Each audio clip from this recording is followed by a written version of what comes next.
सकते हैं ईरान की ताज़ा तरीन सूरत हाल पर अपडेट के लिए तेहरान से हमें ज्वाइन किया है सीनियर साफी जॉन हुसैन ने। बहुत शुक्रिया जॉन हुसैन साहब, आपने प्रोग्राम में ज्वाइन किया। ये बताएगा कि ईरान के अंदर जो मुजाहरे चल रहे हैं, जो झड़पें चल रही हैं, उसमें जो हुकूमत की तरफ से, वहाँ की इंतजामिया की तरफ से जो एक्शन किया गया है, जिसमें कुछ हलाकतें भी हुई हैं, उससे इन मुजाहरों की शिद्दत में क्या लग रहा है? कमी आएगी या ये मजीद सूरत हाल बिगड़ती जा रही है उससे, ताकत के इस्तेमाल से?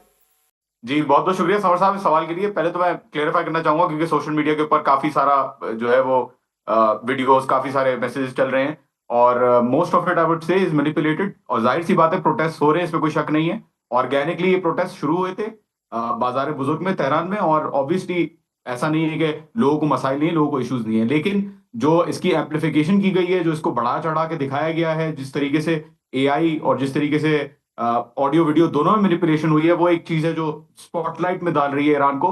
जबकि यूके में भी इस वक्त प्रोटेस्ट हो रहा है, दुनिया भर में प्रोटेस्ट होते हैं, and it is something that is normal for countries to have protest.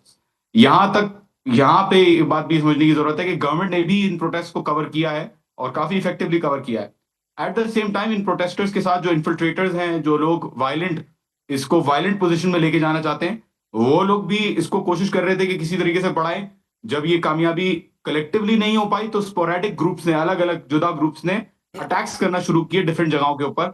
जैसा कि आपको पता ही है, पुलिस स्टेशन के ऊपर अटैक करना शुरू किए, मोलोटोव कॉकटेल्स के साथ जनरल प्रोटेस्टर्स के ऊपर अटैक्स करना शुरू कर दिए, और स्टैबिंग्स भी हुई यहाँ पे, जिसकी हलाकत की आपने मेंशन किया। 3 लोग ऐसे हैं जो वॉलंटियर्स थे, जो सपोर्टर्स के साथ डील कर रहे थे, और 3 लोग वो थे जो पुलिस वाले थे, जिनको मार दिया गया पुलिस स्टेशन के अंदर। तो प्रोटेस्टर्स के ऊपर कोई इंपैक्ट नहीं आया है, या सो कॉल्ड इन्फिल्ट्रेटर्स के ऊपर कोई इंपैक्ट नहीं आया। ये जो इंपैक्ट आया वो जनरली आम मासूम लोगों के ऊपर आया है। अब आते हैं गवर्नमेंट के सवाल के ऊपर कि गवर्नमेंट के इसके रद्द अमल पे क्या पोजीशन है। देखिए, जो प्रेसिडेंट है स्टेट बैंक के, उन्होंने रिजाइन किया है ऑब्वियसली। फरजीन साहब ने रिजाइन करके हिम्मती साहब जो नए हैं वो आए हैं, डॉलर को स्टेबलाइज करने की पॉलिसीज लेके आए हैं। चीजों के ऊपर इंपैक्ट भी पड़ा है, and at the same time चीजें इस वक्त चेंज हो रही है ईरान के अंदर। बहुत सारे डायनामिक्स ऐसे हैं जो वॉशिंगटन और टेल अवीव से डिसाइड हो रहे हैं। आपने ट्रम्प साहब का ट्वीट देखा, जी हाँ। आपने मोसाद की ट्वीट देखी। So it is very obvious कि इसकी जो पोजीशनिंग है वो किस तरीके से हुई है और किस तरीके से इसका एडवांटेज लेने की कोशिश की जा रही है। यानी आप कह रहे हैं कि जो मूवमेंट का जो आगाज था वो प्योरली ऑर्गेनिक था, लेकिन बाद में जो है कुछ उसमें लोग शामिल हो गए हैं एक मजमूम एजेंडे के तहत, जो चीज़ों को ख़राब करने की कोशिश कर रहे हैं। जी बिल्कुल, मेरी राय भी यही है, और आप एक्चुअली भी इसको चेक कर सकते हैं। जो प्रोटेस्ट स्टार्ट हुए थे बिल्कुल ऑर्गेनिकली हुए थे। डॉलर की वैल्यू के ऊपर बहुत बड़ा इंपैक्ट पड़ा था, क्योंकि ऑब्वियसली ईरान एक सैंक्शनड कंट्री है, और यूएस जब चाहता है उसको प्रेशर बढ़ाने के लिए डॉलर को मैनिपुलेट करता है, क्योंकि ईरान के पास तो नहीं है वो चीजें जिसके थ्रू वो डॉलर को स्टेबलाइज कर सके, क्योंकि वो ग्लोबल मॉनेटरी सिस्टम का हिस्सा ही नहीं है।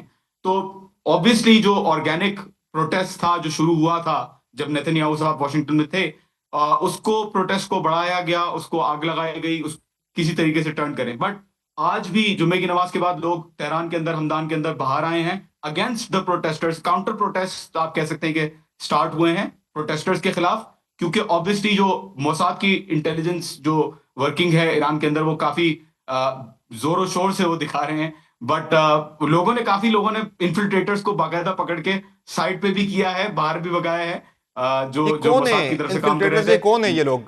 कौन है इन्फिल्ट्रेटर्स? इसमें नौजवान ज्यादा हैं? किस तबके से इनका ताल्लुक है? कौन लोग हैं ज्यादा? देखिए, डिफरेंट नेशनैलिटीज के लोग हैं ये। प्राइमरीली ईरानी नहीं है, जो मुझे इन्फॉर्मेशन आई है, प्राइमरीली ईरानियंस नहीं है, वो रेफ्यूजीज हैं जो यहाँ पे रह रहे हैं ईरान के अंदर काफी टाइम से। और काफी काफी लोगों को परदीस से, बागर शहर से, दूसरी जगहों से जो है वो गिरफ्तार किया गया है इन इंसिडेंट्स में। ऑब्वियसली ईरानी भी हैं, ऐसा नहीं है कि बिल्कुल भी ईरानी नहीं है, ईरानी भी हैं जो ये काम कर रहे हैं, लेकिन obviously they are being supported. Evidence भी बेस्ड है इसके ऊपर कि they are being supported, they are being paid, उनको पैसे दिए जा रहे हैं, और इसराइल खुद कबूल कर रहा है कि हमारे पास लोग मौजूद हैं वहां पे।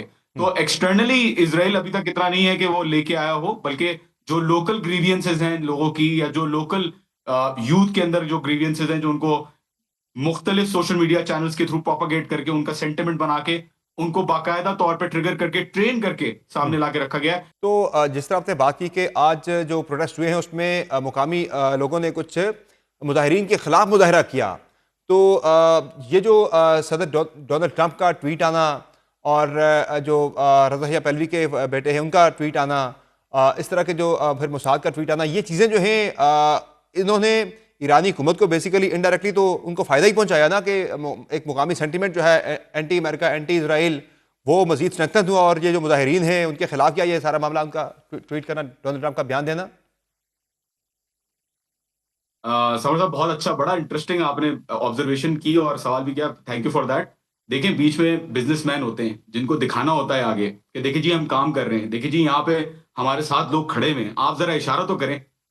आगे जो पोजिशनिंग है, जो ऊपर लोग बैठे हुए हैं, उनको पता ही नहीं है कि ईरान के अंदर हो क्या रहा है, क्योंकि there is a gap between the real Iranian people who are, जो लोग यहाँ रह रहे हैं और जो लोग शो कर रहे हैं ट्विटर के ऊपर और डिफरेंट स्पेसेस के ऊपर जिस तरीके से ईरान को, वो उन लोगों में बाकायदा आप जाके प्रोफाइल पे क्लिक करके देख सकते हैं कि वो लोग कहाँ के हैं।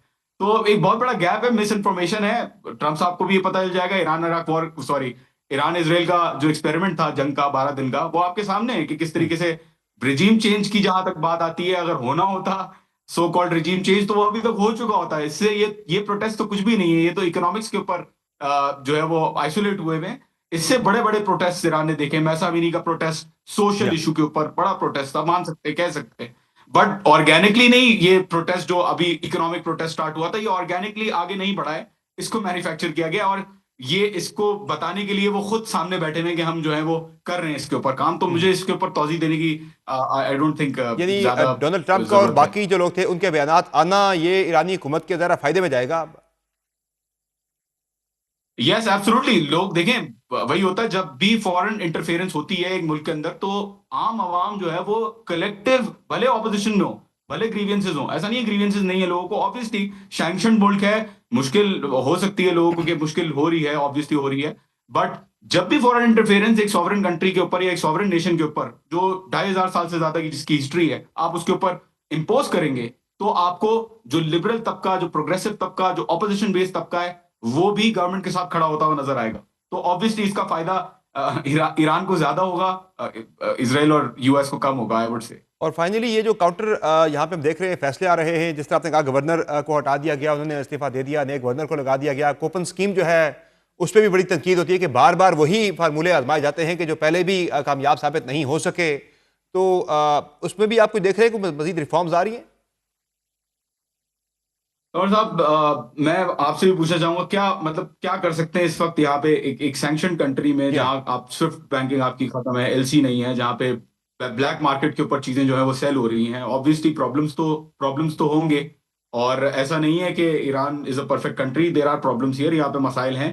सही। रिफॉर्म्स की जहां तक बात आती है, कंट्रोल की जहां तक बात आती है, कंट्रोल नहीं है ईरान के पास। बहरहाल मैनेजेबिलिटी, सेंटिमेंट जरूर है कि वो डॉलर सही। को किसी तरीके से through sentiment, through market practices regulate कर सकते। मैं इकोनॉमिस्ट नहीं हूं, बट बेसिक इतना सेंस है इकोनॉमिक्स का कि ये चीज समझ में आती है कि सैंक्शन कंट्री के ऊपर जहां पे तो वेस्टर्न पावर्स इंपोजिशन एक लगा चुके हैं, वो कंट्रोल बेसिकली उस हद तक नहीं कर सकते। तो नहीं, गालिब राय क्या आई वुड से है ये जॉनसन साहब चलता के, रहेगा। ये जो मुजाहरे हैं, ये जो झड़पें हैं, ये मजीद स्वेल नहीं करेगा, कंट्रोल कर लिया जाएगा।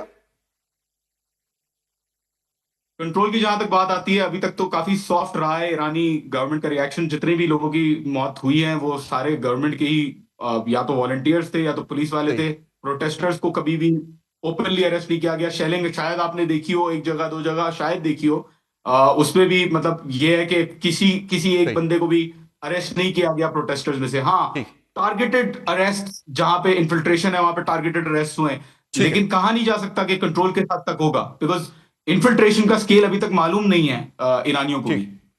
बहुत शुक्रिया जॉनसन साहब, ईरान की सूरत हाल के हवाले से अपडेट करने के लिए।